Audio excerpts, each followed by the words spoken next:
어제는 창세기 14장에 최초의 전쟁을 통해 전쟁과 15장에서 재물 드리는 사건에 대한 말씀드렸죠.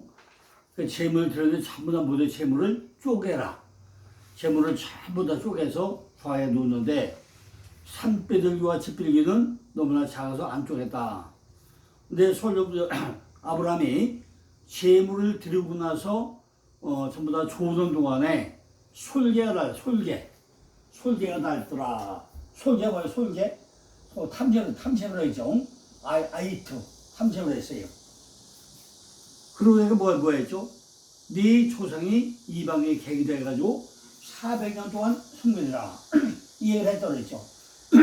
그럼 이것이 이스라엘 백성들에게 축복입니까? 저주입니까? 그죠? 우리는 굉장히 이게 중요하게 생각을 해봤는데 얘기죠.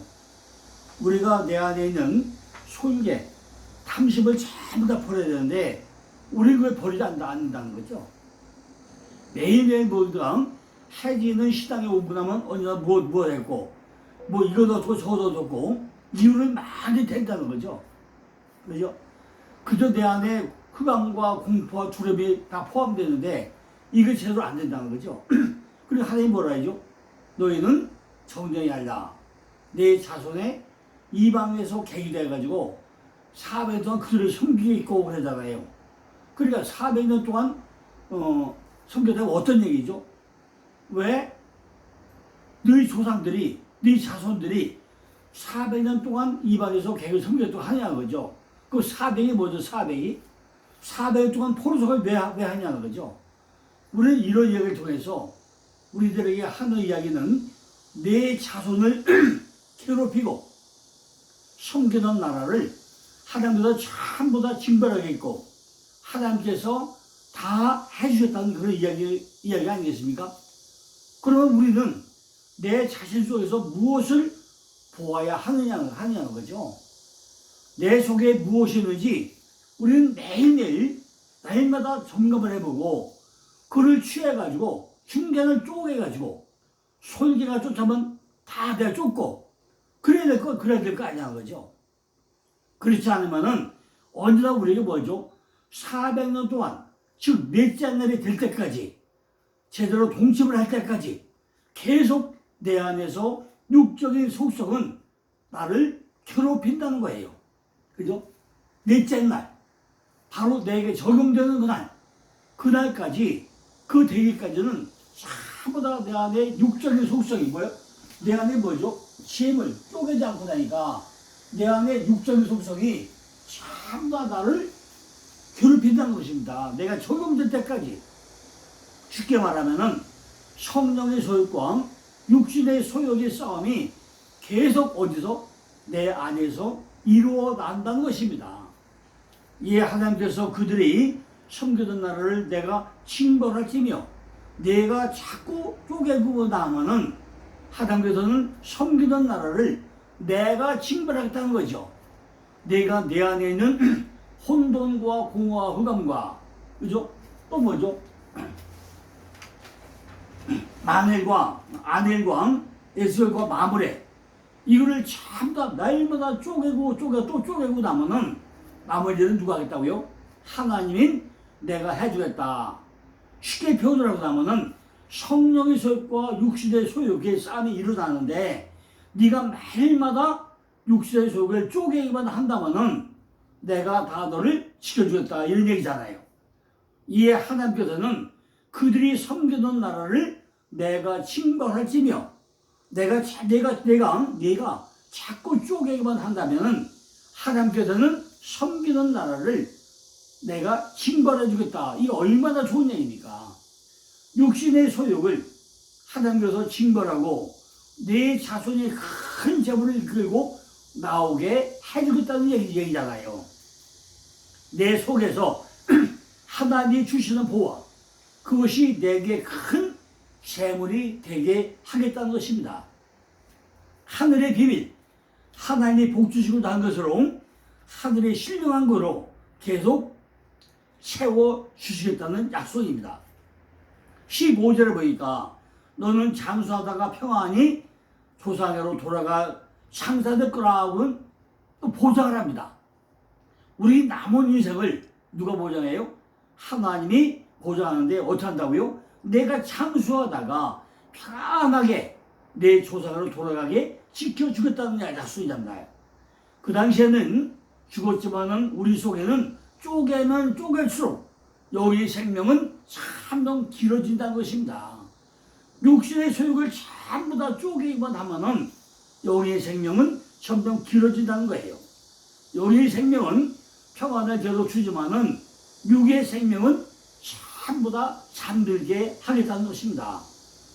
내 자손은 4대 만에 이 땅으로 돌아오리니 이는 넷째 날 너에게 동침하는 것, 내게 적용되는 날로 돌아오게 하겠다는 것입니다. 17절에 보니까 해가 져서 어두울 때 연기나는 풀무가 보이며 타는 횃불이 쪼갠 고기도로 지나더라. 풀무가 뭐죠? 풀무는 전부 다 태워버린 거죠. 화덕과 화로 같은 거죠. 우리에게 연단과 훈련이죠. 신명기 4절 보니까 뭐예요? 쇠풀물. 애굽을 포도한 게 뭐죠? 쇠풀물이죠. 이사야 48절 뭐죠? 고당의 풀물이죠. 야곱은 야복강에서가 야곱의 풀물을 했어요. 다윗은 우리아를 만남으로 풀물 4배의 징벌을 받아요. 이렇게 우리에게도 뭐예요? 바로 풀물불이 온다는 거죠. 쪼갠 횃불이 쪼갠 고기도로 지나게 하겠다는데 우리를 쪼개놓고 전부 다 탐심을 쫓아버리지 않고 있다는 거죠. 그의 정체를 알아가지고 계속 우리가 소유자를 쫓아버리고 살기만 하면은 하나님께서 내 안에 성령의 소욕은 점점 길어지면서 자꾸 우리에게 뭘 줘요? 평안을 주시고 육신의 소욕은 자꾸 장사되게 해주겠다는 거예요. 육신의 소욕을 내가 죽일 수 있습니까? 하나님이 죽여주지 않으면은 내 안에 육적인 소속은 절대로 죽어질 수가 없는 것입니다. 18절에 보니까 그날에 아브람과 더불어 언약을 세우니 이것이 뭐예요? 이것이 횃불 언약이에요. 내 안에 정말 이렇게 아넬과 마므레와 에스겔 골짜기에 있는 것들이 혼돈과 공허와 흑맹을 전부 다 쪼개고 또 쪼개가지고 하모다면 그 안에 누가 지나가요? 하나님이 횃불 언약으로 그 안에 하나님 혼자 지나가면서 내가 너를 지켜주겠다. 너를 끝까지 지켜줬다는 약속을 한 것이 뭐예요? 이것이 횃불 언약이라는 거죠. 횃불은요, 하나님의 임재를 상징하는 것으로 하나님 자신이 아브라함의 언약을 지키겠다는 그런 표시로 횃불 언약을 보여주잖아요. 하나님은 아브라함과 언약을 맺으시고 가나안 땅을 그 자손에게 주시겠다고 약속을 했고 그 언약을 신실하게 지키셨다는 것입니다.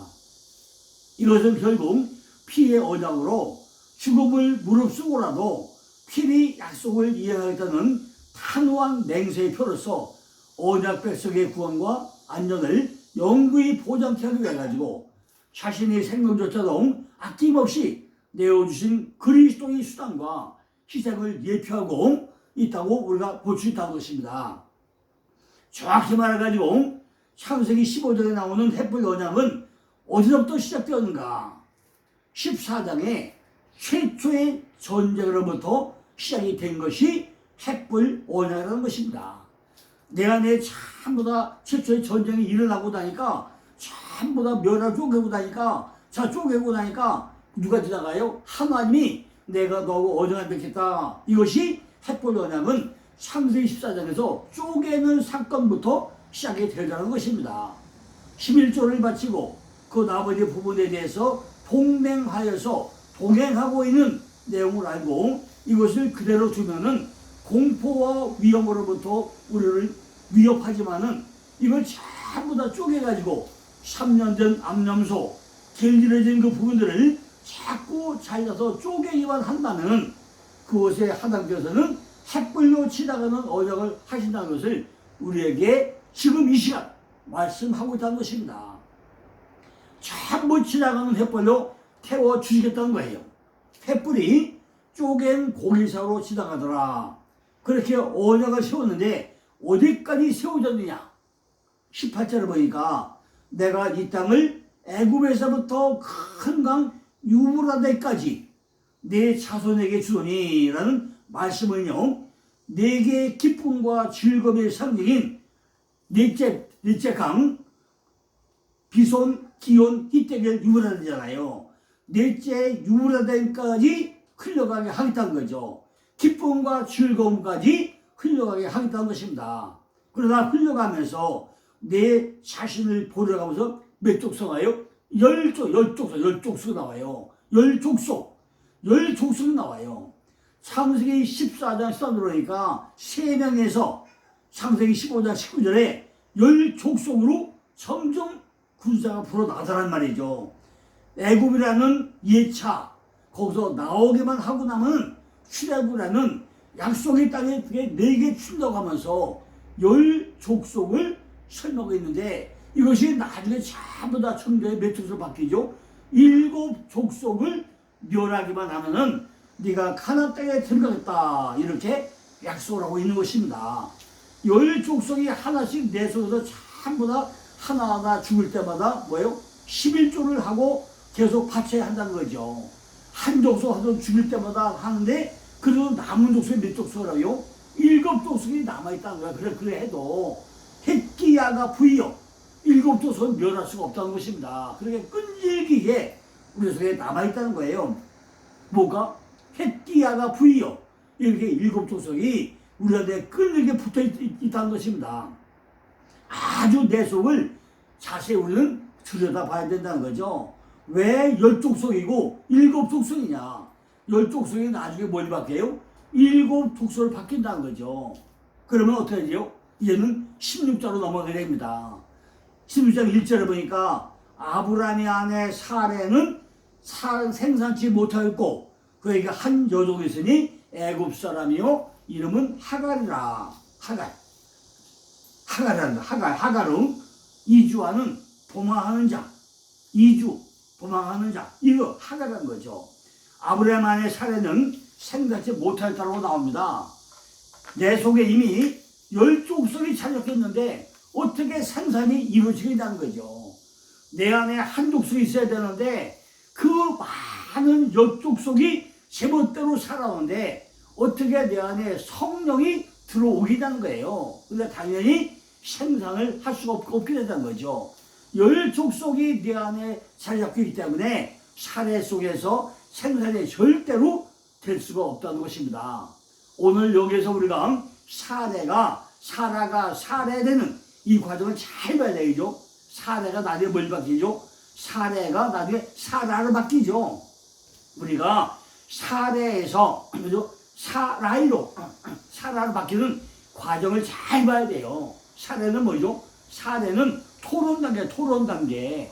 사라는 뭐죠? 씨를 받는 단계. 잉태하는 단계로 넘어가잖아요. 아브라함 마누라가 내년으로 했죠. 맨 먼저 사례 단계에서 사라 단계로 갔다가 하갈 단계, 도망자는 단계 갔다가 마지막에 뭐죠? 그주라 단계, 다 하나 된 단계. 이 4단계 설명했잖아요. 하나님하고 말씀을 주거니받고 하려면은 내 안에 10족속이 없어져야 자꾸 논쟁을 하죠. 논쟁을 하자. 이것이 사례 단계. 자꾸 나한테 논쟁을 해요. 내가 이런데 애 낳겠습니까? 내가 뭐하게 되겠습니까? 10족속가 맨날 싸움박질하는 토론 단계. 근데 무슨 애가 생기겠어요? 안 생기지. 아직 잉태도 안 되었고 10족속이 그대로 자리 잡고 있는데 무슨 생산이 되겠냐는 거예요. 그래서 사례는 출산하지 못하였고 또다시 육신의 인본주로 돌아간다는 거죠. 그래서 16장 1절 보니까 그에게 한 여종이 있으니 애굽 사람이요 이름은 하갈. 도망자. 그죠? 이주하는 자, 도망자. 하갈이 뭐죠? 도망하다, 방황하다 이런 뜻이잖아요. 내 안에 전부 다 도망다니고 방황하고 이런 것들이 10족수가 올려서 내 안에 있다는 거죠. 내 속에는 신령한 것들은 전부 다 거부하면서 피해가면서 도망가려고 한 것들이 내 안에 차려있고 있다는 거예요. 성령을 지키면 예하면 되는데 이런저런 핑계만 대고 있다는 거죠. 하나님이 성령 받아라 하면 아멘 하고 받으면 되는데 그냥 이것저것 핑계만 단다는 거죠. 와 이거 바쁩니다. 뭐 해야 된다 핑계거리가 많다는 거예요. 나는 오늘 장가도 와야 되고, 나는 오늘 밭도 사야 되고, 나는 오늘 무엇을 해야 되고, 이런저런 핑계를 대면서 잘 도망을 다닌다는 겁니다. 누구든지 이렇게 핑계를 대고 나면요, 아, 저거는 애굽 사람 하갈이구나, 이렇게 생각할 수 있다는 거죠. 우리도 다른 사람을 바라볼 때 너무 중요한 약속이 있어가지고 꼭 하려고 하면은 그날따라 무슨 일이 생겼다고 또 핑계를 대는 사람이 있어요. 설득 끝에 약속을 하고 나서, 아, 내가 그날 말이야, 무슨 급한 일 있어서 못 갔어, 이렇게 이유되는 사람 많단 말이죠. 이럴 때는 우리 속에 뭐가 있어가지고 애굽 사람 하갈이 찾아왔다고 성경대로 기도하면 된다는 거죠. 그런데 하갈만 찾아온 것이 아니라 그것도 뭐예요? 문제가 있어, 문제. 하갈만 쫓아온 거 아니라 그 새끼까지 들고, 새끼가 꼬리로 달고 온단 말이죠. 육적인 문제가 와서 새끼를 친다는 거예요. 그 새끼가 뭐죠? 그게 바로 이스마엘. 하갈이 새끼 친 혹이 뭐죠? 혹이 이스마엘 탄산 내에 생긴다는 거죠. 이스마엘은 인본주의 아들로 출생을 한다는 거죠. 내가 계속 핑계대고 이것저것 가대고 다니까 그 하갈 도망다니는 거기에서 뭐가 나와요? 새끼를 하나 치는데 그 새끼가 뭐예요? 바로 이스마엘. 그죠? 하나님께서 들으신다. 그죠? 참 한번 들으셔. 아, 듣긴 뭘 들어, 하나님이. 한번 들으신다. 이렇게 전부 다 핑계대는 이런 걸로 태어난단 말이죠. 뭘로? 자식으로 태어나요. 세워지로 태어나요. 3절에 보니까 아브라함의 아내 사레가 그 여종 애굽 사람 하갈을 가져가지고 그 남편 아브라함에게 첩으로 줄 때는 아브라함이 가나안 땅에 거한 지 10년 후였더라 그랬어요. 하갈을 그 남편 아브라함에게 첩으로 주었다는 거예요. 무한한 자 하나님이 원대한 약속을 기다리기에 지친 유한 자 인간의 과실을 지금 말하고 있다는 거죠. 아니, 아브라함이 믿음이 있었으면 아브라함이 아직 아브라함이 아니잖아요. 17장가에 아브라함 되고 아직 아브라함 단계예요. 만약에 아브라함이 믿음이 있었으면, 아, 내가 살에 당신이 있는데 왜 내가 첩을 얻어야 돼? 아니 하면 되는데 그저 그냥 마누라가 권하니까 얼른 하갈을 데려다가 누굴 낳아요? 이스마엘을 낳아버리더란 말이죠. 이렇게 우리는 육적인 속성에 빠져 살기가 쉽다는 거죠. 하나님의 약속을 불신하는 인간의 조급하고 겸손한 모습을 뚜렷이 대변해주고 있다는 것입니다. 한 가지 예를 들면요, 한 남편이 문둥병에 걸렸다고 해서 예를 들어보자고요. 남편이 문둥병에 걸려가지고 소록도로 갈 때 본처가 따라가도 첩은 절대로 안 따라간다는 거예요. 그죠? 아니, 남편이 문둥병에 걸려가지고 소록도로 동네에 갈 때는 누가 따라가요? 본처는 따라가. 그런데 첩은 절대로 안 따라가. 내가 왜 따라가? 안 간다는 거죠. 이렇게 본처와 첩이라는 차이가 있다는 거죠. 첩은요, 적당하게 기회주의자. 평소에는요, 첩에게 빠져가지고 사랑을 줬고 더 재미있고 언제나 첩하고만 살아온 것이 바로 누구예요? 아브라함이잖아요. 육신의 이성에 빠져가지고 매일 첩하고만 살고 있다는 거죠. 우리도 전부 다 뭐죠? 본처는 놔두고 세상 물정에, 명예, 돈에, 자식에 빠져 사는 게 뭐죠? 첩하고 사는 거잖아요. 우리 본처는 그냥 살에, 그죠? 토론에는 다 집어치워놓고 전부 다 세상 엉뚱한 거 산단 말이죠. 너무나 재밌고 첩하고 살면서 본처하고는 그저 상관도 없어. 본처하고 좀 안 해요. 본처는 먹든지 굶든지 전혀 관심도 없고 첩에게만 빠져가지고 매일 시접거리고 하는 것이 뭐죠? 본처는 아주 관심 아무 없다니까요. 그러니까 이것이 첩에게만 잘해준다는 거죠. 그런데 문둥병 걸려가지고 소록도에 가게 되고 나면요, 첩은 내가 너를 언제 보자고 매정하게 돌아선다는 거죠. 그러나 본처는요, 그 인간이 불쌍해가지고 끝까지 따라가서 남편 병가도를 한다는 거예요. 요즘 같으면 본처도 안 가겠죠. 그죠? 내가 한 번 속지 10번 손드냐? 하면 안 갈 거예요. 그러나 그 당시에는 이렇게 본처는 정말 끝까지 남편을 위해서 헌신하고 있다는 거죠. 똑같아요. 지금 하나님은요, 우리 떠납니까? 절대로 안 떠나요, 우리를. 내가 아무리 나쁜 데 해봐요. 네가 끝까지 회개하고 돌아올 때까지 떠나는 하나님이 아니잖아요. 끝까지 우리를 도와주신다는 거예요. 첩이라는 것은요, 끝까지 우리를 보호하기 위해서 있는 것이 아니라는 거예요. 제 편리한 대로 다 하는 것인데 우리는 그냥 쫓아서 그냥 짝사랑만 하고 있다는 거죠. 첩으로 준 것은 아브라함이 가나안 땅에 거주한 지 10년이 되었더라. 10년. 이처럼 성경에 나오는 숫자를 보고 나면요, 10분의 1, 10족속 10년, 이것이 문제라는 거예요. 그죠? 성경을 자세히 보고 나면요, 우리가 10이라는 숫자, 10분의 1 바치던 것도, 10이라는 것도 그 반대쪽에 또 이런 것들이 있다. 그럴듯하게 붙여가지고 역사를 많이 한다는 것입니다. 4절에 보니까 아브라함이 하갈과 동침하였더니 하갈이 잉태함에 그가 자기의 잉태함을 깨닫고 그 여주인을 멸시를 했다는 거예요. 아니, 굴려 들어온 돌이 어떻게 바퀴줄을 빼려고 그래요? 아니, 첩으로 들어온 게 어떻게 본처를 또 멸시라고 또 막 그냥 애는 얘기예요? 마침내 그가 여주인을 멸시를 하더라는 거예요. 본부인을 어떻게 멸시를 해요? 꼭 반대편에서 이렇게 10분을 가지고 영광 돌리는 것과 10분을 가지고 멸시하는 것이 동시사역이라는 거예요. 이처럼 우리들의 시장생활에도 동시에 이해하는 사역이 항상 뭐죠? 붙어 있다는 것입니다. 그때 그들을 빨리 눈치채고 우리들이 11조를 해가지고 온전히 하나님의 복을 받을 때에도 무엇인가 내 마음에 향긋하게 좋게하고 하면 그 정체를 잘 보여야 한다는 거죠. 첩들은요, 아주 애교가 많아요. 사실은 그냥 비유도 잘 맞춰 거기에 넘어가면 안 된다는 거죠. 하나님의 것을 하나님께 돌려드려야 하는데 무엇인지 모르게 이것이 옆에 붙어가지고 지금과 같은 방법으로 여주인을 막 멸시하고 별짓을 다 한다는 거예요. 자꾸 말이죠, 복의 통로를 막아버린다는 거예요. 이런 걸 빨리 우리는 깨달아야 된다는 거죠. 그죠? 정말 우리가 내 본심이 뭐냐? 잘 깨달아야 된다는 거죠. 그러면 사례가 가만히 있겠어요? 가만히 있으면 안 되잖아요. 환경이 어려울 수 있잖아요. 이렇게 첩이 멸시하고 나면 본처가 되죠. 생활이 점점 어려울 수밖에 없잖아요. 6절에 가니까 아브라함이 사라에게 이르되 그의 여종은 그대의 수중에 있으니 그대의 눈에 좋은 대로 그에게 행하라 하매 사레가 하갈을 학대하더니 하갈이 사레 앞에서 도망하였더라.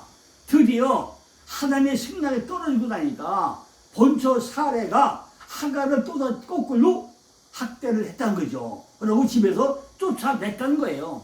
우리도 내 안에 첩으로부터 있는 것들은 전부 다 이렇게 쫓아내야 되는 거예요. 그죠? 가짜 것들, 그죠? 육적인 속성들은 전부 다 쫓아내야 된다는 거죠. 이것이 힘들어진 일상이 된다는 겁니다. 내 안에 육적인 속성을 쫓아내기 쉽습니까? 명예와 돈과 위험을 좋아하는 이것이 떼어버리기가 쉽습니까? 어렵죠. 실제로 보니까 여호와의 사자가 광야의 산곁 곧 술길 곧 샘물 곁에서 그를 만났다고 했어요.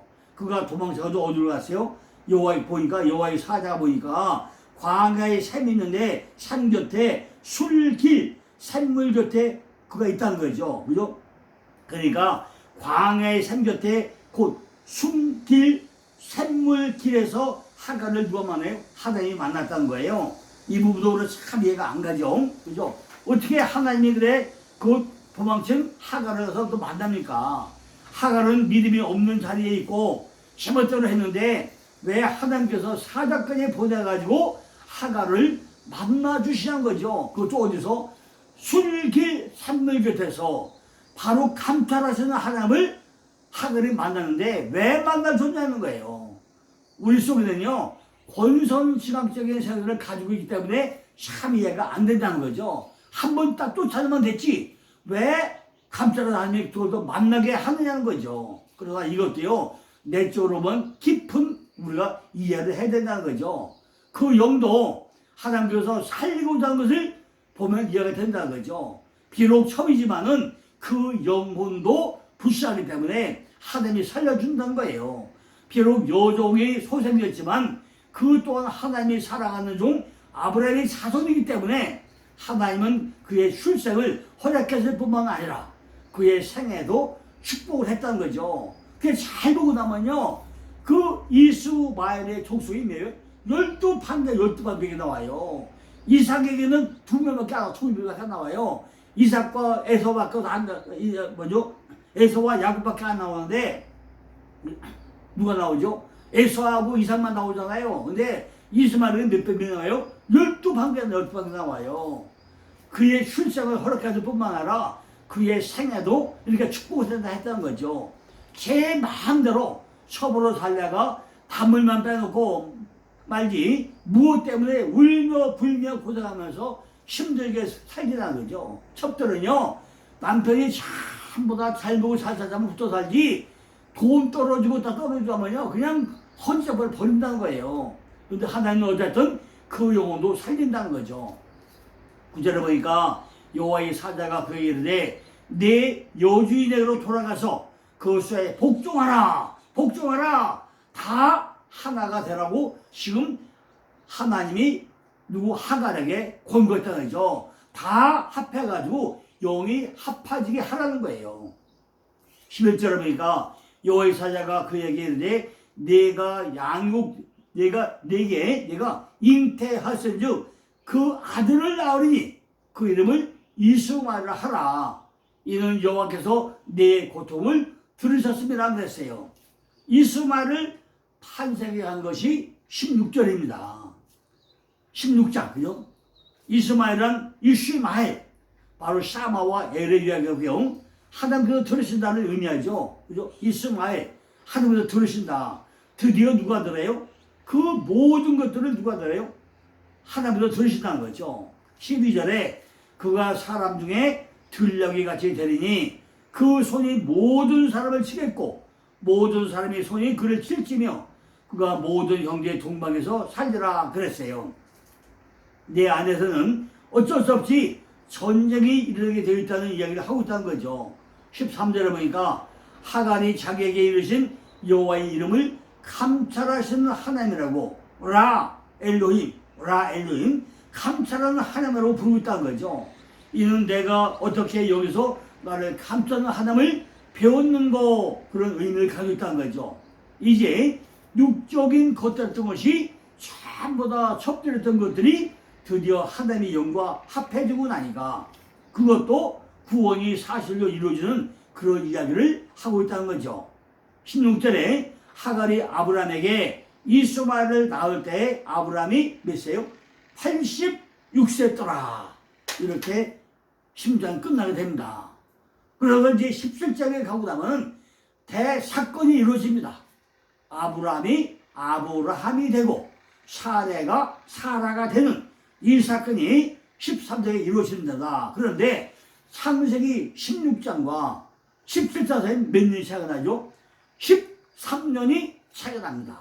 하나님은 이렇게 이스마엘과 하갈을 전부 다 감사를 만나주고 나서 13년 떠나버려요. 떠나버리고 나서 13년 후에 나는 엘샤다의 하나님이다 뿅 나타나가지고 이제 이름을 바꿔주죠. 이것은 또 내일 연속해서 또 말씀을 드리겠습니다. 감사합니다.